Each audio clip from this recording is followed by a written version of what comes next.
बिस्मिल्लाहिर्रहमानिर्रहीम, सलाम अलैकुम। मेरे प्यारे बच्चों, आप सबका इस्तकबाल करती हूँ मैं आपके फेवरेट शो में जिसका नाम है जस्ट फॉर किड्स। आज की जो कहानी है वो बहुत ही खूबसूरत कहानी है और सबसे प्यारी बात इस कहानी की ये है कि इस कहानी में एक सबक नहीं बल्कि कई सारे सबक हैं और साथ ही साथ ये कहानी में, चलिए छोड़िए, इस कहानी के बारे में मैं आपको ज़्यादा नहीं बताऊंगी, बल्कि मैं चाहती हूँ कि आप ये कहानी ध्यान से सुने, गौर से सुने और आप मुझे बताइए कि इस कहानी से आपने क्या क्या सीखा और कितने सारे सबक सीखे। आइए सुनते हैं ये कहानी को। सलाम अलैकुम। वालेकुम अस्सलाम। मेरे प्यारे बच्चों, आप सबका इस्तकबाल करती हूँ मैं जस्ट फॉर किड्स में। आज मुझे आप बताइए अपना नाम और साथ ही साथ मुझे बताइए कि आपने अपने नेबर्स की कभी मदद की है और अगर हाँ तो किस तरीके से, और अगर की भी है और किस तरीके से की है ये भी बता दिया और मुझे ये भी बताना कि लास्ट आपने मदद कब की थी। ठीक है, चलिए बताइए अपना नाम। मेरा नाम फातिमा भिमानी है। मैं एक बार चढ़ रही थी तो मेरे बाजू वाला मेरे नेबर चढ़ रहे थे, वो ओल्ड है तो उनके हाथ में हैवी बैग था तो मैंने उठा लिया था। तो एक बार आप सीढ़ियाँ चढ़ रही थी, बाजू में से आपके नेबर्स आए और वो ओल्ड थी, बुजुर्ग थी, तो उनके हाथ में ज़्यादा सामान था। कब किया था ये आपने? याद नहीं है। याद नहीं है तो हाल ही में नहीं की थी मदद, बहुत टाइम हो गया ये करके आप। ऑनेस्ट आंसर, चलिए कोई बात नहीं। अपना नाम बताइए। मेरा नाम महविश राजानी है। आज मैं ऊपर जा रही थी ना मेरे सीढ़ी से, तो ना एक आंटी आए ना, उनके हाथ में ना बहुत सारा सामान था तो मैं उनके हाथ में से ली और ऊपर चढ़ाई। तो आज आपने किसी की मदद की। Very good, very honest answer. मेरा नाम सौसन नानजी है। हमारे पे एक ओल्ड नेबर है, वो बहुत बीमार थी तो मैंने उनके नीचे से कुछ सामान लेके आई थी। अच्छा, तो आपके नेबर हैं और बहुत ओल्ड थे तो उनको कुछ सामान चाहिए था नीचे से, तो आपने उनकी मदद की वो सामान लेकर आने में। कभी किया ये आपने? हाल ही 1 वीक पहले। अराउंड एक हफ्ते पहले, अंदाजा आप बता रही। ठीक है, वेरी गुड, ऑनेस्ट आंसर। आप बताइए आपका नाम। मेरा नाम मोहम्मद मेहदी भिमानी है। मेरे बाजू वाले को जब कुछ भी चाहिए रहता है, उनके हाथ में कभी भी भारी बैग रहता है तो मैं उठा लेता हूँ, अगर कुछ भी चाहिए रहता है तो नीचे जाके लेके आता हूँ। Very good. कब हुआ ये? याद नहीं है। आपको याद नहीं है? काफी टाइम हो गया होगा जो आपको याद नहीं। कोई बात नहीं, आप बताइए अपना नाम। मेरा नाम ज़हीर हसन है। आपने अपने नेबर की कभी मदद की है? कैसे, किस तरीके से? याद नहीं है आपको? चलिए कोई बात नहीं, आपने मदद की है, यही काफी है। आप बताइए अपना नाम। मेरा नाम मोहम्मद हसन है।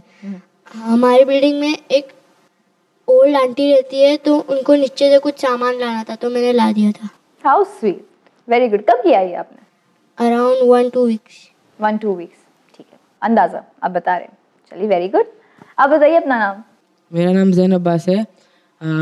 जब मेरे को मालूम पड़ा था कि मेरे नेबर की तबीयत ख़राब है ना, तो मैं उनको जाके ना पूछा था आपकी तबीयत कैसी है। अच्छा, तो एक बार आपके नेबर, उनकी तबीयत खराब हो गई थी, आपको पता चला तो आपने जाके उनका हाल चाल पूछ लिया। कभी हुई ये बात? टाइम हो गया? 2-3 वीक्स। 2-3 वीक्स टाइम हो गया होगा। चलिए, मुझे खुशी है इस बात की बच्चों कि आपने ऑनेस्ट आंसर दिया और ये भी कहा कि रिसेंटली नहीं हुआ है, 1-2 हफ्ते हो चुके हैं। अंदाजा आपने बताया कि कब हुआ ये। इसी पर से मैं आपको एक कहानी सुनाती हूँ और ध्यान से सुनिए। ये कहानी बहुत ही इंपॉर्टेंट है और साथ ही साथ आपको इसमें से पिक करना है कि कितने सबक आपने सीखे, क्योंकि इस कहानी में एक सबक नहीं है, कई सारे सबक छुपे हैं और मैं चाहती हूँ कि आप वो एक एक सबक चुन के आप मुझे बताइएगा। ठीक है? एक बार सैयद जवाद अमली, जो अपने टाइम के बहुत ही बड़े स्कॉलर थे, वो अपने घर में बैठ के खाना खा रहे थे। जैसे ही उन्होंने खाना शुरू किया, किसी ने नॉक किया दरवाजे पर। वो गए, उन्होंने दरवाज़ा खोला तो पता चला कि उनके जो मास्टर थे जनाब बहरुल उलूम, उनके शागिर्द आए थे और उन्होंने कहा कि आपके जो मास्टर है बहरुल उलूम आपको याद कर रहे हैं, आप फ़ौरन अभी आइए। तो कहा कि ठीक है, क्या बात हो गई। वो थोड़े फिक्र में आ गए, लेकिन फ़ौरन वो वहाँ से चले गए और अपने जो मास्टर है उनकी खिदमत में गए। और जो उनके जो मास्टर थे, जो थे मेहदी बहरुल उलूम, उन्होंने कहा कि क्या बात हो गई जवाद, क्या तुम्हें अल्लाह का डर नहीं है, अल्लाह का खौफ नहीं रहा? जो जवाद थे, सैयद जवाद अमली, उन्होंने कहा कि क्या हो गया, मुझसे कोई गलती हो गई जिसका मुझे इल्म नहीं है? क्या हो गया, आप पहली बार मुझे इतने गुस्से में नजर आ रहे हैं, क्या हुआ, मुझसे कुछ खता हो गई, मुझे बताइए आप। तो बहरुल उलूम ने कहा कि तुमसे ये खता हुई कि जो तुम्हारे नेबर हैं वो पिछले 7 दिन से जो किराने वाले हैं, जहाँ से अनाज लेते हैं, दाल चावल लेते हैं, वहां से वो 7 दिन से कर्जा लेते हैं क्योंकि उनके पास पैसे नहीं है खरीदने के। अब आज उनकी हालत ये हो गई है कि वो आज नियत कर रहे हैं कि वो आज भूखे रहेंगे, क्योंकि जो स्टोर वाला है, जो किराने वाला है, उन्होंने मना कर दिया कि मैं अभी से तुमको कर्जा नहीं दूंगा, जब तक तुम पहले के पैसे पूरे चुकता नहीं कर देते मैं तुमको और कर्जा नहीं दूंगा, तुम्हें पूरा कर्जा हिसाब करना होगा आज, तभी मैं तुम्हें दूंगा। और वो खाली हाथ चलेगा। और आज उनके घर में कुछ अनाज नहीं है, तो आज वो नियत कर रहे हैं कि वो भूखे पेट सोएंगे, उनका पूरा घर भूखे पेट सोएगा। क्या तुम्हें इसका इल्म नहीं है? जवाद अमली बहुत टेंशन में आ गए, कहा कि नहीं, मुझे इस बात का बिल्कुल इल्म नहीं था, मुझे नहीं मालूम था कि मेरे नेबर की ये हालत, अगर मुझे पता होता तो मैं ज़रूर मदद करता। तो उनके जो मास्टर थे, जो टीचर थे बहरुल उलूम, उन्होंने कहा कि ऐसे कैसे हो सकता है कि तुम्हें तुम्हारे नेबर की बात या उनके नेबर की हालत पता नहीं, अगर तुम्हें पता होती और उसके बाद भी अगर तुम यही हरकत करते तो तुम मुसलमान ही नहीं रहते। तो उन्होंने कहा कि मुझे माफ़ कर दीजिए। जवाद अमली ने कहा कि मुझे माफ़ कर दीजिए, मुझसे बहुत बड़ी गलती हुई, अगली बार ये गलती नहीं होगी। तो बहरुल उलूम ने कहा कि ठीक है, तुम्हें मैं माफ़ कर दूंगा, लेकिन उससे पहले तुम जो मेरे घर पे जो खाना बना है वो खाना मेरे शागिर्द के साथ जाओ और उनके घर पे जाओ, अपने नेबर के घर पे जाओ और उनके साथ बैठ के खाना खाओ और देखो कि वो पूरा खाना खाए, उनके घर वाले खाना खाए और तुम खाना खाओ उनके साथ। और जब तुम्हारा खाना ख़त्म हो जाएगा फिर मेरे पास आना, उसके बाद ही मैं खाना खाऊंगा, मैं तुम्हारा इंतज़ार करूंगा। तो जवाद अमली ने कहा कि ठीक है, मैं ऐसे ही करूंगा, जैसे आप चाहते बस बिल्कुल वैसा करूंगा। वो वहाँ से निकल गए और उनके शागिर्द के साथ और खाने के साथ वो अपने नेबर्स के पास पहुंचे और उन्होंने कहा कि चलिए आज साथ में मिलकर खाना खाते। तो उनके जो नेबर थे वो एकदम हैरान परेशान हो गए कि अचानक कोई, इमेजिन आपके घर पे कोई आए कि बोलो चलो आपके नेबर्स आज साथ में खाना खाते हैं, आपको कुछ अजीब लगेगा, है कि नहीं? उनको भी ऐसे ही अजीब लगा। कहा कि क्या बात होगी, आज ये हमारे साथ खाना खा रहे हैं। तो कहा कि ठीक है, चलो ठीक है। वो नहीं मान रहे थे बट बहुत फोर्स किया उनको, तो नेबर्स ने कहा कि ठीक है चलिए खाना साथ में खाते हैं। जैसे ही वो खाना खा रहे थे, एक दो लुकमे के बाद उनको जो नेबर थे उनको लगा कि ये जो खाना है वो किसी अरब का खाना है। तो उन्होंने जवाद अमली से कहा कि ये जो खाना है वो किसी अरब के घराने का खाना लगता है और आप अरब नहीं हैं, सच सच बताइए कि ये कहाँ का खाना है, ये क्या माजरा क्या है? तो जवाद अमली ने कहा कि क्यों तुम्हें डिटेल में जाना है, छोड़ो ना, खाना खाते हैं, क्या फायदा इस बात का? कहा कि नहीं, मुझे जानना है, आपको मुझे बताना ही होगा। तो जवाद अमली ने बहुत उनके इंसिस्ट करने के बाद बताया, ये जो खाना है, जो मेरे मास्टर हैं बहरुल उलूम, उनको आपकी हालत पता चली, उन्होंने मुझे बुलाया, उन्होंने कहा कि ये खाना लेकर जाओ और उनके साथ बैठ के खाओ। आपको पता है बच्चे, वो जो नेबर्स थे वो बहुत हैरान हो गए, क्योंकि उन्होंने अपनी ये हालत किसी से बयान नहीं की थी और वो शॉक हो गए कि उनको कैसे पता चला जो थोड़ी दूर पे रहते थे। तो नेबर्स ने कहा कि ये बात तो आप हमारे जो नेक्स्ट नेबर हैं उनको भी हमने नहीं बताई, हमने छुपा के रखी, क्योंकि मैं अपनी हालत सबसे बयान नहीं करना चाहता, मेरी आदत ही नहीं है। मुझे समझ में नहीं आता कि आपके मास्टर्स तक ये बात कैसे गई, बहरुल उलूम तक ये बात कैसे गई। अब आप मुझे बताइए कि आपने क्या सीखा और कैसे उन तक ये बात पहुंची होगी। और मैं चाहती हूँ कि एक एक जो सबक इसमें छुपा है आप मुझे बताइएगा। आप बताइए।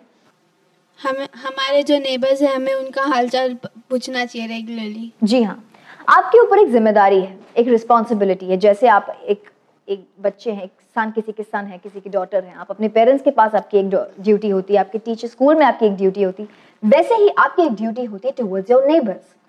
इस्लाम में आपको ये जिम्मेदारी दी है कि आपका फर्ज बनता है कि आप अपने नेबर्स के हालचाल पूछें, उनकी जो ज़रूरत है उनका ख्याल रखें, उनकी हेल्प करें। आप अनजान नहीं रह सकते, इसकी इजाज़त इस्लाम ने नहीं दिया। इतनी बड़ी बात है कि जब उनके जो मास्टर है, जवाद अमली के मास्टर ने कहा कि अगर तुम्हें पता हो कि तुम्हारे नेबर की तबीयत ठीक नहीं है और तुम इसके बारे में कुछ नहीं करो तो तुम मुसलमान ही नहीं रहे।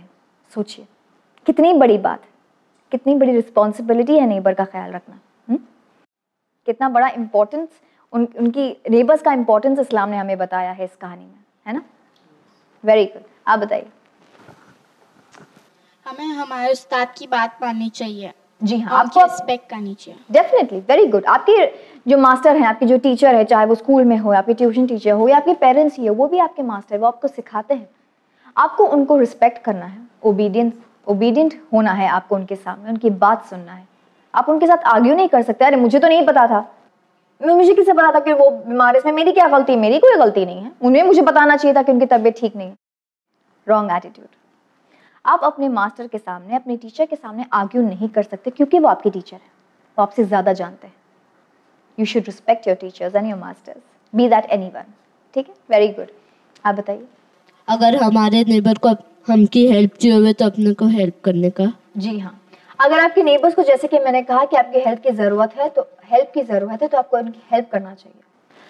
पर ये बहुत अफसोस की बात है कि आपको पता ही नहीं चले कि उनको हेल्प की ज़रूरत है भी या नहीं। तो ये आपकी ड्यूटी बनती है कि आप रेगुलरली, जैसे कि उन्होंने कहा, कि आप रेगुलरली अपने नेबर्स के पास जाइए, उन्हें पूछिए कि क्या आपको कोई मदद की ज़रूरत है, आपकी तबीयत कैसी है, आंटी अंकल आप सब ठीक है, सब अल्हम्दुलिल्लाह सब ठीक है ना, आपको कोई ज़रूरत है तो आप मुझे बताइएगा, कभी भी फ़ोन कीजिए, कभी भी बुलाइए। सिर्फ इतना सा बोलना आपको पता है कि इंसान को कितना खुश कर सकता है। आप एक स्माइल ला सकते हो अपने नेबर्स के लिए, आपको सवाब मिलेगा इसका, कोशिश करके देखिए। और साथ ही साथ जैसे कि इन्होंने कहा कि अपने स्कॉलर की, अपने टीचर्स की रिस्पेक्ट करना चाहिए। जैसे कि जवाद अमली ने, वो खाना खा रहे थे और जैसे ही उनको पता चला कि इनके टीचर ने इनको याद किया है, वो फौरन चले गए। That's a respect. वो एक स्टेटस है आपके टीचर का, आपके मास्टर का, तो वो लेवल आपको मेंटेन करना पड़ेगा। ऐसे नहीं कि ठीक है बोलो इंतजार करना है, मैं खाना खा के आता हूँ, मैं खाना खा रहा हूँ, ठीक है, वो वेट कर सकता है, टीचर है तो क्या हुआ। नहीं, वो आपके टीचर, आपको उनको रिस्पेक्ट करना है, उनको वेट नहीं करवाना। बहुत सारे सबक सीखे। ध्यान रखना है कि नेबर्स, अगर हमको मुसलमान अपने आप को कहलवाना है तो ये ज़रूरी है कि आप अपना नेबर का ध्यान दें। और साथ ही साथ एक मास्टर को जो इतने दूर थे, एक आलिम दीन को इतने दूर होके कैसे पता चला कि उनके जो शागिर्द है उनका नेबर बीमार है, या कैसे पता, सोचा इस बारे में आपने? उनके पास बहुत इल्म था। जो बहरुल उलूम थे उनको इल्म गैब था, इसलिए उन्हें पता चला कि उनके जो शागिर्द हैं, उनके नेबर भूखे सो रहे हैं। तो हमें अपने जो बहरुल उलूम जैसे लोग हैं जिनको इल्म गैब है, उनकी रिस्पेक्ट करना चाहिए। हमारे जो स्कॉलर्स हैं, आलिम दीन, उन सब की रिस्पेक्ट करना चाहिए हमें। और साथ ही साथ जैसे कि वो नेबर ने अपनी जो प्रॉब्लम थी वो किसी के साथ शेयर नहीं की, अपने आप तक ही रखी। हमें सीखने को मिलता है कि हमें भी अगर आपकी ज़िंदगी में कोई प्रॉब्लम आए तो हमें दुनिया को बताना नहीं चाहिए, प्रोपेगेंडा नहीं करना चाहिए उसका, बल्कि अल्लाह से दुआ मांगिए और अल्लाह से मदद मांगिए, और इंशाल्लाह अल्लाह किसी ना किसी को आपके मदद के लिए भेज देगा। उम्मीद करती हूँ कि आज की कहानी आपको बेहद पसंद आई होगी। जैसे कि मैंने कहा था कि इस कहानी की सबसे खूबसूरत बात यही है कि इस कहानी में एक नहीं बल्कि कई सारे सबक छुपे हुए हैं। उम्मीद करती हूँ कि सारे सबक आपने आज सीखे होंगे। मुझे दीजिए इजाज़त, इंशाल्लाह अगले एपिसोड में आपसे फिर से मुलाकात होगी ऐसी इंटरेस्टिंग कहानी के साथ। अब हम बढ़ते हैं हमारे अगले सेगमेंट की ओर, जहाँ मासूम करेगी हमारे बच्चों से कुछ इंटरेस्टिंग सवाल जवाब। आइए देखते हैं डिड यू नो में क्या है खास।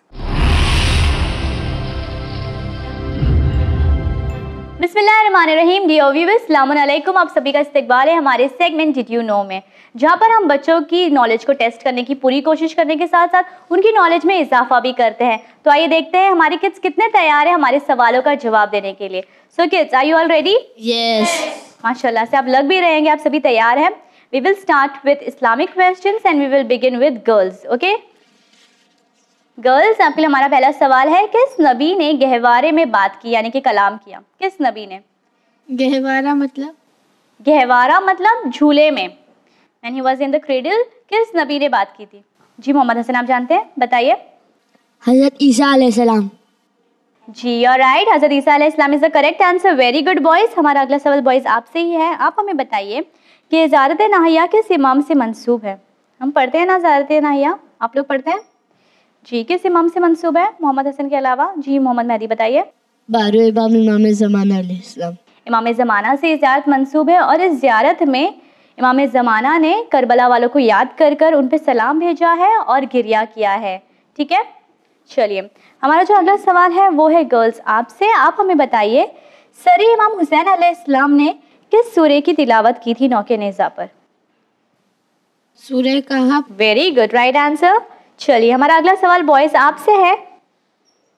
आई गेस दिस द थोड़ा difficult one according to me, लेकिन देखते हैं आपको आता है क्या नहीं।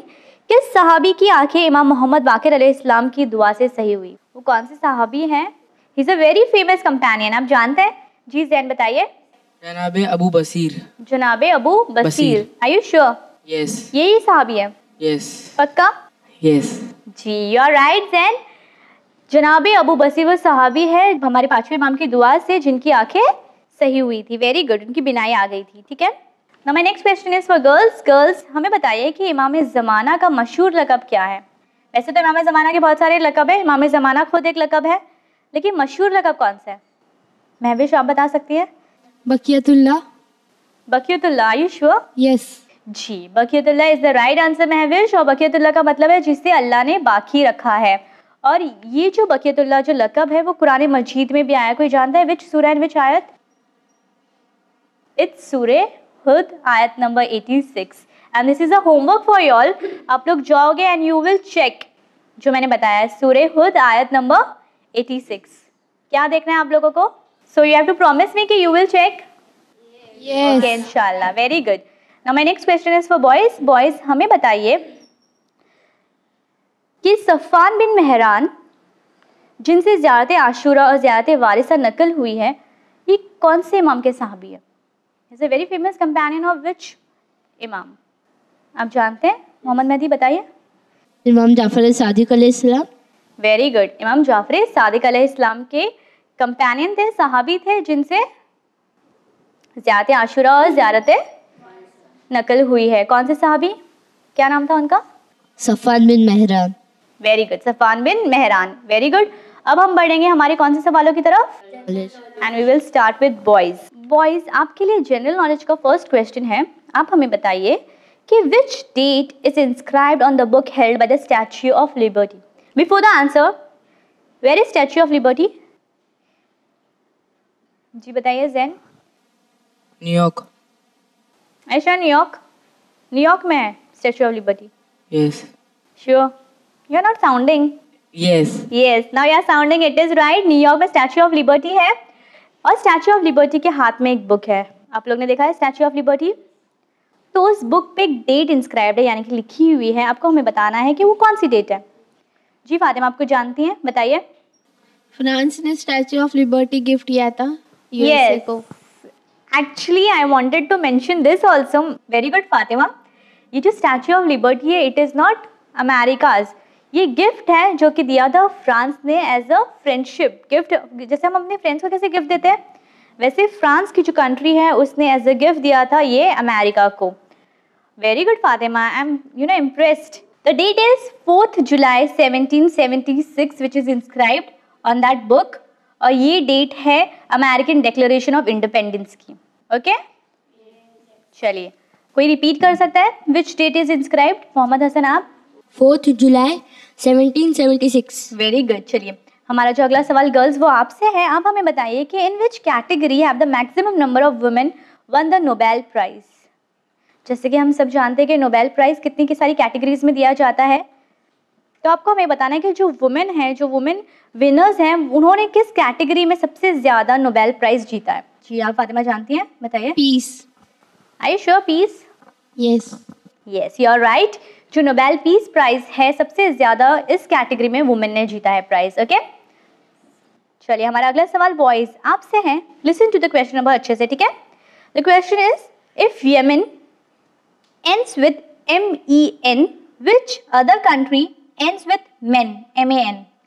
अगर यमन में एंड में MEN मेन आता है तो वो कौन सी दूसरी कंट्री है जिसमें आखिर में नाम में उसके मेन आता है, MAN?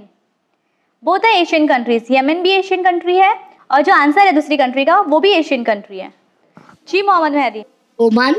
You are asking me it's Oman और you are telling me the answer Oman? Telling. अच्छा, you are telling me it is Oman. Yes. What is the spelling of Oman? OMAN. Yes, your answer is right. Very good. It is Oman. Both are Asian countries and they end with one end with MEN, which is Yemen, and Oman ends with MAN. Very good, Mohammed Mehdi. Now my next question is for girls. Girls, listen to the question, okay? If you are in Madrid, you are in the capital city of which country? यानी कि अगर आप Madrid में हैं तो आप कौन सी कंट्री के कैपिटल सिटी में?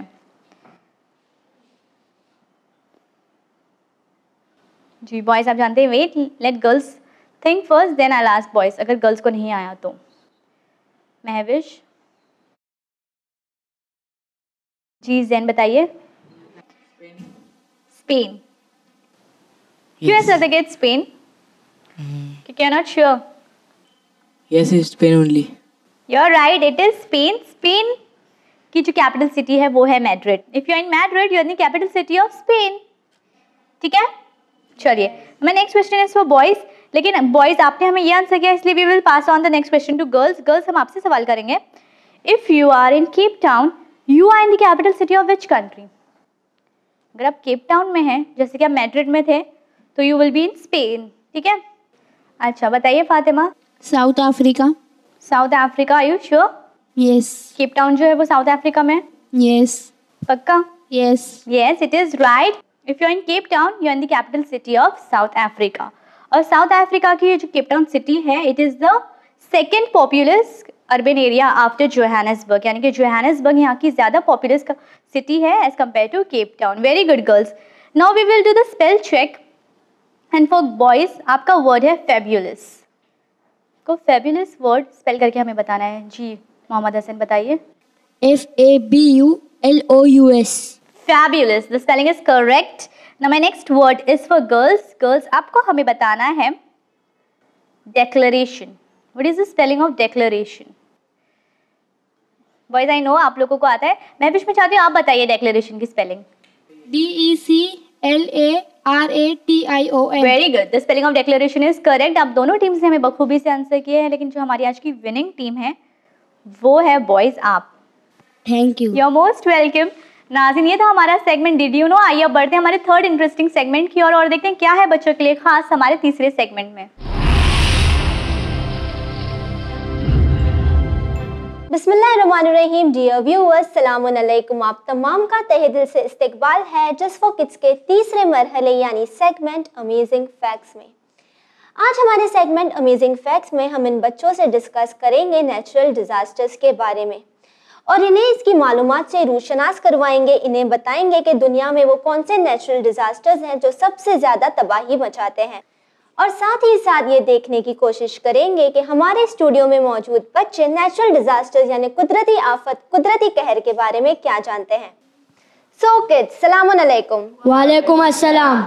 आप हमें ये बताएं कि नेचुरल डिजास्टर्स क्या है. मोहम्मद हसन आप बताएं. कुदरत का कहर. कुदरत का कहर यानी ऐसा कोई भी इवेंट, ऐसी कोई भी घटना जो हमारे बस में कंट्रोल करने के लिए नहीं होती. साइंस बहुत आगे बढ़ चुका है, साइंस ने बहुत तरक्की की है. हम आज देखा जाए तो आसमान छू चुके हैं, लेकिन हम ये प्रेडिक्ट कर सकते हैं कि कोई natural disaster, for example earthquake है या सुनामी है, वो आने वाली है, लेकिन हम इसे रोक नहीं सकते. तो किड्स आप हमें ये बताएं वो कौन से कॉमन नेचुरल डिजास्टर्स हैं जिसके बारे में हम आम तौर पर सुनते हैं. सोसन आप बताएं. earthquake, earthquake. आप बताएं. Floods. Floods. volcanic eruptions, volcanic eruption यानी वॉल्केनोस. आप बताएं. Tsunami. Tsunami. Forest fire. Forest fire. Earthquake, tsunami, floods, ये तमाम चीज़ों के अलावा वो नेचुरल डिजास्टर जो दुनिया भर में पाए जाते हैं वो है टॉर्नाडोज, हरिकेन्स, एवलांचेस और वाइल्ड फायर. इसके अलावा थंडरस्टॉर्म्स की वजह से भी काफ़ी बार नेचुरल डिजास्टर्स होते हैं. अगर हम बात करें नेचुरल डिजास्टर्स की तो ये ऐसी इवेंट है जिनके होने के बाद या जब ये आते हैं तो ये भारी तबाही मचाते हैं. ये वो तबाही है जो किसी भी कंट्री की कमर तोड़ सकती है. ये ऐसे इवेंट्स होते हैं जिसकी वजह से किसी भी मुल्क को बहुत ही ज़्यादा जानी नुकसान, माली नुकसान तो होता है ही है, साथ ही साथ ये कंट्री के इंफ्रास्ट्रक्चर को और इकोनॉमिक ग्रोथ को भी तोड़ सकते हैं. अगर हम बात करें इकोनॉमिक ग्रोथ की तो किसी भी कंट्री का इकोनॉमिक ग्रोथ क्या है, क्या आप जानते हैं? आप जानना चाहेंगे कि किसी भी कंट्री का इकोनॉमिक ग्रोथ किस तरह से इन नेचुरल डिजास्टर्स की वजह से डिस्टर्ब होता है? यस. जब किसी भी कंट्री में फॉर एग्जांपल अर्थक्वेक आता है तो अर्थक्वेक की वजह से क्या होता है? काफ़ी लोग मर जाते हैं. काफ़ी लोग मर जाते हैं, बहुत ज़्यादा जानी नुकसान होता है. आप बताएं. बिल्डिंग कोलैप्स, बिल्डिंग कोलैप्स होती है. उसके अलावा हमें क्या देखने मिलता है जब कोई अर्थक्वेक किसी भी कंट्री को या किसी भी सिटी को हिट करता है? डिस्ट्रक्शन. डिस्ट्रक्शन. जब किसी भी कोई भी नेचुरल डिजास्टर एक कंट्री को हिट करता है तो वहाँ लोग मर जाते हैं, जिसकी वजह से वो कंट्री में काम करने वाले जो लोग होते हैं, जो कंट्री के फाइनेंस को बढ़ा रहे होते हैं, उनमें कमी आ जाती है. साथ ही साथ बहुत ही ज़्यादा बिल्डिंग कोलैप्स होने लगती हैं, डिस्ट्रक्शन होने लगता है, जिसकी वजह से कंट्री का जो इंफ्रास्ट्रक्चर होता है वो वीक हो जाता है, जिसमें एक कंट्री को फिर से एक बार इन्वेस्ट करना पड़ेगा और आगे बढ़ने की दौड़ में ज़्यादा से ज़्यादा ध्यान देना पड़ेगा. याद रहेगा आप लोगों को? यस. इट्स काफ़ी डिजास्टर ऐसे होते हैं जो हमें इंडिया में आमतौर पर नहीं देखने मिलते, लेकिन अगर हम वेस्ट की बात करें, वेस्टर्न कंट्रीज़ की बात करें तो ये डिजास्टर्स वहाँ हमें ज़्यादा देखने मिलते हैं. और ये डिजास्टर वो होते हैं जो यहाँ के वेदर की वजह से यानी यहाँ के क्लाइमेट चेंज की वजह से होते हैं. आप जानते हैं वो डिजास्टर्स कौन से हैं? बताएं. आप बताएं जैन. हरिकेन्स. हरिकेन्स. हरिकेन्स वो होते हैं जो बारिश के बाद जब तेज हवाएं चलती है तो ये वो हवाएं होती हैं जो अपने साथ साथ ट्रीज के साथ साथ घरों को भी उड़ाकर ले जाती है, जिसके वजह से यहाँ भारी तबाही देखने मिलती है। इसके अलावा वेस्टर्न कंट्रीज में आपको थंडरस्टॉर्म्स देखने को मिलते हैं, जिसमें लाइटनिंग की वजह से काफ़ी बार यहाँ की फॉरेस्ट में बहुत ही ज़्यादा आग लग जाती है और भारी तबाही हो जाती है। इसके अलावा ये कंट्रीज में एवलांचेस और टॉर्नाडोज भी बहुत कॉमन होते हैं। आप जानते हैं कि एवलांचेस क्या होते हैं? एवलांचेस ज़्यादातर हमें उन कंट्रीज में देखने मिलते हैं जहाँ ज़्यादा स्नोफॉल होता है, ऐसी कंट्रीज जहाँ पर बहुत ही ज़्यादा स्नोक्लैड माउंटेन्स होते हैं। और जब यहाँ किसी एवलांच आने वाला होता है तो एवलांच वो होता है जो किसी भी माउंटेन से, किसी भी स्लोप से बहुत ही ज़्यादा तादाद में बर्फ़ के साथ नीचे आता है और लोगों को अपने साथ बहा ले जाता है। Avalanches travel eight a speed of 200 miles per hour, यानी कि ये सिर्फ 1 घंटे में 200 मील की दूरी तक ट्रैवल कर सकते हैं और इस एरिया में जितने भी लोग हैं या जितने भी घर हैं उन तमाम चीज़ों को तबाह कर देते हैं। अगर अब हम बात करें अर्थक्वेक की तो आप हमें बताएं वो कौन से 2 स्टेट्स थे और सिटीज़ थी जहां हमें सबसे भारी अर्थक्वेक हिंदुस्तान में देखने में? महविश आप बताएं। गुजरात। साल 2001 में जब गुजरात में अर्थक्वेक आया था तो इसकी वजह से तकरीबन 20,000 लोगों ने अपनी जानें खोई थी। और इसके अलावा जब बिहार में अर्थक्वेक आया था तो लगभग 30,000 लोग अपनी जानें खो चुके थे। That's really sad. Yes, it is. और यही वजह है कि earthquake is considered to be the deadliest disaster in the world. क्या आप जानते हैं किड्स के हर साल नेचुरल डिजास्टर्स की वजह से, चाहे फिर वो सुनामी हो, earthquake हो, फ्लड्स हो, एवलांचेस हो या वॉल्केनिक इरप्शंस हो, इसकी वजह से हर साल दुनिया में लगभग 26 मिलियन लोग अफेक्ट होते हैं और लाखों लोग अपनी जानें खोते हैं। Natural disasters are very dangerous. Yes, they are very dangerous. Earthquake के बाद फ्लड्स की वजह से भारी तबाही देखने मिलती है। क्या आप जानते हैं कि हिंदुस्तान में सबसे ज़्यादा तबाही मचाने वाला फ्लड बारिश की वजह से कब आया था? 26 जुलाई 2005 में आने वाले फ्लड्स की वजह से मुंबई में भारी तबाही देखने मिली थी और बहुत सारे लोग थे जो इन फ्लड्स की वजह से फंस गए थे। काफ़ी लोग ऐसे थे जो ट्रैवल कर रहे थे और अपने घर भी नहीं पहुंच पाए। नेचुरल डिजास्टर्स की जैसे हम बात कर रहे हैं तो जो एक्सपर्ट्स हैं जो इन तमाम चीज़ों पर काम करते हैं, इनका ये कहना है कि आज साइंस ने इतनी तरक्की तो पा ली है कि वो इन डिजास्टर्स को प्रेडिक्ट कर सकता है, लेकिन हम इन्हें आने से रोक नहीं सकते। लेकिन इनका ये कहना है कि अगर लोगों में अवेयरनेस हो और लोग सेटलमेंट करने से पहले, यानी जब आप मूव आउट कर रहे हैं, किसी नई जगह पर प्लान करने के बारे में सोच रहे हैं, शिफ्ट होने के बारे में सोच रहे हैं, अगर इनमें अवेयरनेस रहे चीज़ों की और स्पेशली नेचुरल डिजास्टर्स की, तो जो नुकसान है वो काफ़ी हद तक मिनिमाइज किया जा सकता है। फॉर एग्जाम्पल, अगर कोई शिफ्ट होने के बारे में सोच रहा है, person is thinking to move to a certain place, आपको इन तमाम बातों का ख्याल रखना है कि आप फॉल्ट लाइन में और डिजास्टर जोन में ना जाएं, ताकि ये वो जगह है कि फॉर एग्जांपल यहाँ पर फ्लड्स आने वाले हैं तो आपकी जान को काफ़ी ज़्यादा खतरा हो सकता है। यस किड्स, अगर हम नज़र डालें सुनामी पर, ठीक है, तो एक ऐसा इवेंट है जिसे हिस्ट्री में द वर्ल्ड्स डेडलीस्ट इवेंट कहा गया है और वो इवेंट है सुनामी का। क्या आप जानते हैं कि जब हिंदुस्तान को सुनामी ने हिट किया था तो वो कौन सी डेट और कौन सा साल था? आई एम श्योर आप तमाम ने इस इवेंट के बारे में न्यूज़ में सुना ही होगा, ताकि इस सुनामी की वजह से तकरीबन 2 लाख लोगों ने अपनी जानें खोई थी। Approximately 2 lakh people lost their life because of tsunami. बताएं सुसन। 26 दिसंबर 2004। 26 दिसंबर 2004 में जो सुनामी आई थी वो एक 9 मैग्नीट्यूड अर्थक्वेक की वजह से थी, जिसकी वजह से तकरीबन 14 कंट्रीज़ के लोगों ने अपनी जानें खोई थी, जिसमें श्रीलंका, इंडिया, मालदीव्स, थाईलैंड, ये तमाम कंट्रीज़ शामिल थी। और इन तमाम कंट्रीज़ में इस सुनामी की वजह से भारी तबाही भी देखने मिली थी। याद रहेगा? किड्स, अगर हम नज़र डालें साइक्लोन्स, टाइफून्स और हरिकेन्स की, तो साउंड करने में तमाम तीनों चीज़ें अलग अलग लगती हैं, लेकिन ये तमाम चीज़ें एक है, लेकिन ये डिफरेंट ओशन में आने की वजह से इन्हें डिफरेंट नाम मिला है। तो आप जानना चाहेंगे कि कौन से ओशन में अगर ये चीज़ आती है या इवेंट होती है तो इसे किस नाम से जाना जाता है? अटलांटिक ओशन में आने वाले तूफान को हरिकेन कहते हैं और इंडियन ओशन यानी कि पैसिफिक ओशन में आने वाले तूफान को टाइफून्स के नाम से जाना जाता है। सो किड्स, ये तमाम इन्फॉर्मेशन आपको याद रहेगी? नाज़रीन, हम उम्मीद करते हैं कि घर बैठे बच्चों के भी मालूमात में काफ़ी इजाफा हुआ होगा। अगर आप चाहते हैं कि आपके प्यारे बच्चे बने हमारे प्रोग्राम का हिस्सा, तो आप स्क्रीन पे दी गई डिटेल्स पर राब्ता कायम कर सकते हैं। साथ ही साथ आपके रिस्पॉन्सेज, आपकी राय, आपके फीडबैक हमारे लिए काफ़ी अहम हैं। आप इन्हें लिख भेज सकते हैं winislam@gmail.com पर। इसी के साथ टीम जस्ट फॉर किड्स को दीजिए इजाज़त, पर बने रहिए चैनल विन के साथ। पैगाम इंसानियत। शुक्रिया।